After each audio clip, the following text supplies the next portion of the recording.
Fine. So hello everyone, my name is Rishabh. Currently I am working for Indian bank. इस video में मैं बताऊंगा कि कौन से वो बेस्ट मॉक थे जिसने मुझे हेल्प किया कि मैंने फर्स्ट अटेम्प्ट में ही अपना एग्जाम क्लियर किया, मेंस प्लस प्रीलिम्स एवरीथिंग। और I almost cleared all the prelims examination of the first year I started this preparation.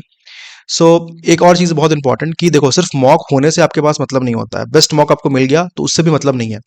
Important ये है कि आप क्या सही तरीके से उसे यूज कर रहे हो, तो वो भी मैं बताऊंगा। सिर्फ मॉक्स नहीं, मॉक्स तो बताऊंगा ही मैं कौन सा बेस्ट है, क्यों बेस्ट है, बट क्या स्पेशल टेक्निक होता है, कब कब देना है, कितना मॉक देना है, क्या टाइम सही टाइम होना चाहिए, कब छोड़ना है, अभी कितना देना है, बात मतलब सब कुछ डिटेल में मैं बताऊंगा। तो हड़बड़ी में हो भाई तो स्किप कर दो वीडियो को, क्योंकि काफी रिसर्च किया है मैंने और एक्चुअली बता रहा हूँ। अगर तुम अच्छे से फॉलो कर लियो ना इस मेथड को, टेक्निक को, तो गारंटी के साथ मैं बोल रहा हूँ तुम भी फर्स्ट अटेम्प्ट में क्लियर कर लोगे अपना एग्जाम। ठीक। So without wasting any time, let's start. Prelims के लिए देखो, अगर तुम बिगिनर हो, अगर तुमने अभी शुरू किया है, बहुत वीक कॉन्सेप्ट है, अभी सिलेबस कर रहे हो और अगर मॉक देना चाहते हो, तो तुम्हारे लिए बेस्ट रहेगा olive board and text book. ठीक है, मैं ये एंड वर्ड यूज कर रहा हूँ क्योंकि बाद में पता चलेगा क्यों यूज कर रहा हूँ। कभी भी एक मॉक पे डिपेंड नहीं होना है। ठीक है, क्यों मैं आगे बताऊंगा। अगर तुम रिपीटर हो तो तुम्हारे लिए बेस्ट रहेगा ऑलिव बोर्ड एंड गाइडली। अब देखो, मैं ये चार मॉक सॉरी तीन मॉक चूज कर रहा हूँ। ठीक है, इसका मतलब ये नहीं कि मार्केट में और भी बहुत सारे मॉक्स है वो सब खराब है, मैं ये नहीं बोल रहा हूँ। जो चीज मुझे हेल्प किया कि मैंने फर्स्ट अटेम्प्ट में ही क्लियर कर लिया, मैं बस वो बता रहा हूँ। और मॉक्स तो बहुत सारे अवेलेबल है, मैं भी बता के चले जाऊंगा। बट एक्चुअली तुम सही टेक्निक यूज करोगे, सही तरीके से उसे दोगे या नहीं, वो डिपेंड करता है एग्जाम निकलेगा या नहीं। तो बहुत ध्यान से वीडियो को देखना, राइट। ये हो गया प्रीलिम्स के लिए। मेंस के लिए क्या है, तो देखो, अभी तो सबसे पहली बात ये है कि अभी आपका टाइम है, 4 से 5 महीना है प्रीलिम्स के लिए, और मेंस के लिए थोड़ा सा और टाइम है। तो अभी मेंस के लिए उतना आपको फोकस नहीं करना है मॉक्स में। अभी मेंस के लिए अगर देखा जाए तो आपको क्विज़ेस करने हैं, टॉपिक टेस्ट करने हैं, क्विज मैराथन्स लगाने हैं, क्लासेस करने हैं।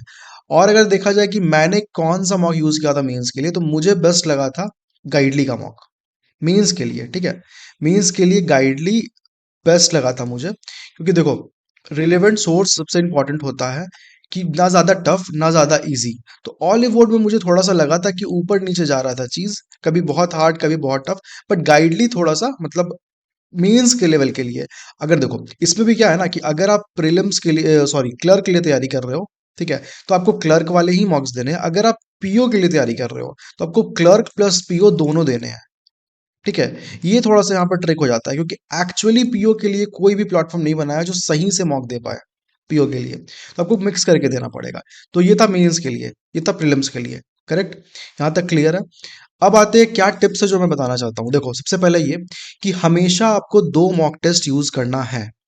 क्यों दो यूज करना है, क्योंकि देखो क्या होता है ना कि अभी शायद अगर तुम नए होंगे, अगर तुम रिपीटर होगे तो कनेक्ट करोगे तुम, क्योंकि शिफ्ट ना चेंज होती रहती है।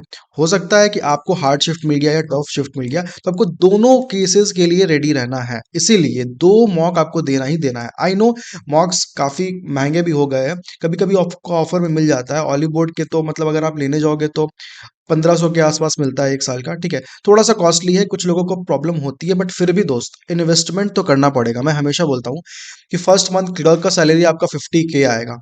ठीक है, और अगर पीओ बन गए तब तो भाई 80-90 पहुंच जाता है वो, मतलब पेट्रोल वेट्रोल सब कुछ लेकर। इसलिए देखो, इतना अगर तुम इन्वेस्ट नहीं कर पाओगे तो फिर चीजें नहीं मिलेगी तुम्हें, राइट। तो ये है कि 2 मॉक आपको लेना ही पड़ेगा। दूसरा कि अपना प्रिपरेशन अगर आप शुरू कर रहे हो तो मॉक के साथ प्रिपरेशन शुरू मत करो। ये नहीं कि आप सिलेबस कंप्लीट हुआ बस मॉक देने लग गए, नहीं, ये सबसे गलत स्ट्रैटेजी होता है। आप वापस आपको बेसिक्स पे आना पड़ेगा, फिर से सेम चीज करना पड़ेगा नेक्स्ट ईयर।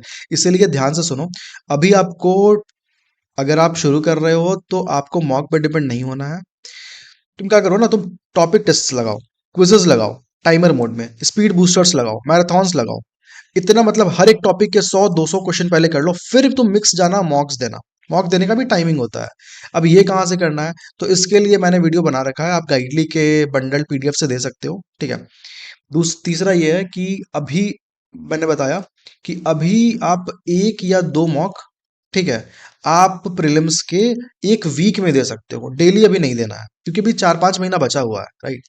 चौथा ये है कि 2 मंथ जब प्रीलिम्स के होंगे, जैसे कि मान के चलो आपके अगस्त में प्रीलिम्स होने वाले हैं, तो 2 महीना से पहले, 2 महीना से आपको क्या करना है कि डेली एक मॉक लगाना शुरू करना है प्रीलिम्स के। फिर जैसे जैसे आप, 1 मंथ बचा रहेगा प्रीलिम्स के लिए, आपको डेली 2 मॉक्स लगाने हैं साथ में, क्योंकि आपको मेंस भी करना होगा, राइट, अभी अभी भी और आगे भी आपको मेंस भी करना पड़ेगा, तो पैरेलली फोकस करना पड़ेगा। और प्रीलिम्स का मतलब ये नहीं कि सिर्फ मॉक देना है, बहुत सारे चीज होते हैं, मैं डिटेल्ड वीडियो में बताऊंगा आपको। तो ये करना है।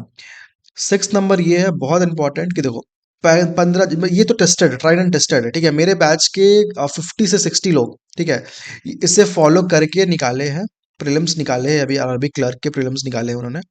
तो ये तो ट्राइड एंड टेस्टेड है, ठीक है। आप मेरे प्रीवियस ईयर वीडियो जाके भी देख सकते हो कि कितने लोगों ने कमेंट किया है, मतलब हजारों लोगों ने देखा है वीडियो को, कितने लोगों ने कमेंट किया कि भाई आपके स्ट्रेटेजी रियली हेल्पफुल थे। ये जो लास्ट में बता रहा हूँ ना कि लास्ट 15 डेज अगर बचे हुए 2 वीक में, आपको डेली 4 मॉक्स देने हैं प्रीलिम्स के टाइम, डेली 4 मॉक।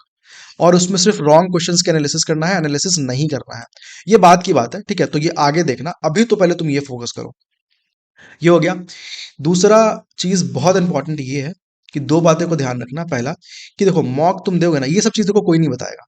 मैं स्पेशली मैं बता रहा हूँ क्योंकि मैंने फेस किया था ये सब प्रॉब्लम्स। देखो, जब तुम मॉक दोगे ना, तो कुछ कुछ क्वेश्चंस बहुत टफ और लेंदी होंगे, तो उनको ना स्किप करो। अभी उस पर ज्यादा टाइम मत लगाया करो। कभी कभी होता है ना कि 1 घंटा का हम दे रहे हैं मॉक और फिर उसमें वापस 1 घंटा 2 घंटा एनालिसिस में लगा रहे हैं, तो ये गलत अप्रोच है। अगर 1 घंटा का मॉक है भाई, तो आधा घंटा से ज्यादा नहीं लगना चाहिए एनालिसिस में, ठीक है। तो बहुत टफ और लेंदी क्वेश्चंस होते हैं, सीधे इग्नोर करो, क्योंकि तुम एग्जाम में भी इग्नोर करोगे उसे। और ऐसा नहीं है कि अभी तुम सीख लोगे तो तुम एग्जाम में कर पाओगे। कभी देखो, अगर शुरू शुरू नए नए होगे तो तुम्हें लग रहा होगा कि नहीं मैं सब बनाऊंगा, सारे कॉन्सेप्ट्स क्लियर करूंगा। मैं बार बार कहता हूँ भाई, पीएचडी नहीं करना है, एग्जाम निकालना है, कट ऑफ निकालना है, जॉब लेना है और पैसे कमाना है, सीधा बात है, ठीक है। दूसरा ये है कि सिर्फ मॉक से स्टडी नहीं करना है। बहुत लोग होते हैं, शुरू शुरू आइडिया नहीं होता है, गाइडेंस की कमी है हमारे इंडस्ट्री में, मैं हमेशा बताता हूँ, क्योंकि लोग कोर्स बेच रहे हैं, टेक्निक बता रहे हैं, एक से एक वीडियो पड़े हुए, बट एक्चुअली जो प्रॉब्लम फेस करनी पड़ती है लोगों को, वो नहीं बताता है। लोग खुद से करते हैं, 1 साल में गलतियां करेंगे, 2 साल में गलतियां करेंगे, उसे सीखेंगे, फिर तीसरे साल जाके एग्जाम निकालेंगे। तो ये ना हो, इसलिए मैं अभी बता रहा हूँ ये, ठीक है, कि सिर्फ मॉक बेस्ड स्टडी नहीं करना है, बहुत सारी चीजें हैं पढ़ने के लिए। ये वीडियो मॉक के लिए था, इसलिए मैं बेस्ट मॉक बता दिया, टेक्निक बता दिया, क्या पढ़ना है, कैसे पढ़ना है। मैं अपने आगे वीडियो में डिटेल स्ट्रेटजी बताऊंगा।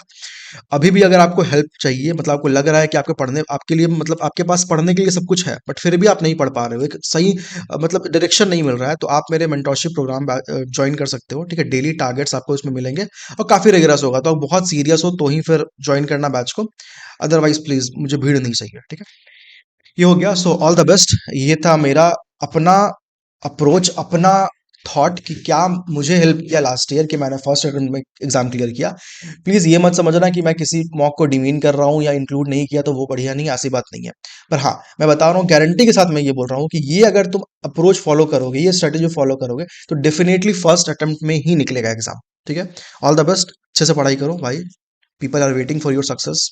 All the best.